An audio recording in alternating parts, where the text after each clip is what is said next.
Les petites curiosités. Connaissez-vous l'histoire du maréchal de l'air Sir Victor Goddard? Dans son livre Voyage temporel, une nouvelle perspective, J.H. Brennan raconte cette curieuse aventure. En 1935, Sir Victor Goddard est alors commandant d'escadre et il est envoyé pour inspecter un terrain d'atterrissage désaffecté près d'Édimbourg, à un endroit nommé Drem.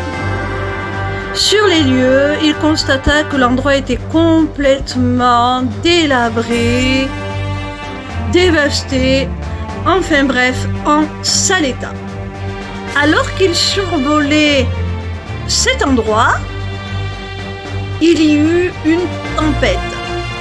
Il décida alors d'atterrir pour reprendre ses esprits et attendre que la tempête s'arrête. En approchant du terrain d'atterrissage, la tempête se transforma en un temps radieux, rayonnant, un beau soleil. Et en observant les lieux qu'il survolait, Sir Victor Goddard eut une vision totalement différente de la première. Le terrain d'atterrissage avait été entièrement rénové et était de nouveau en service. Il put y distinguer des mécaniciens en combinaison bleue qui marchaient et 4 avions jaunes étaient garés sur la piste. Malgré ses connaissances en aviation, en aéronautique, il ne put distinguer le modèle d'un de ces 4 avions.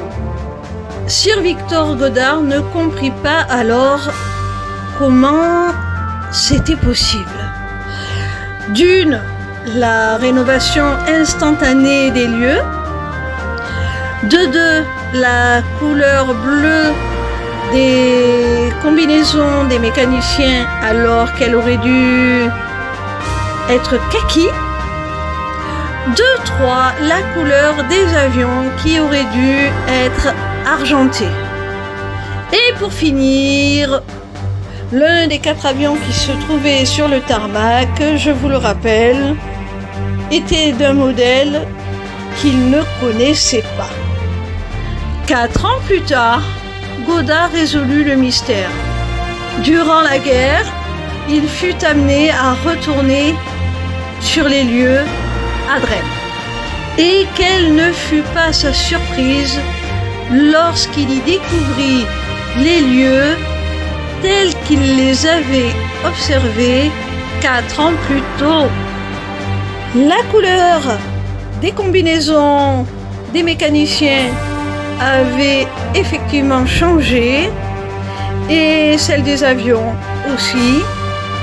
Il arriva même à identifier le modèle de l'avion qui lui était resté alors inconnu.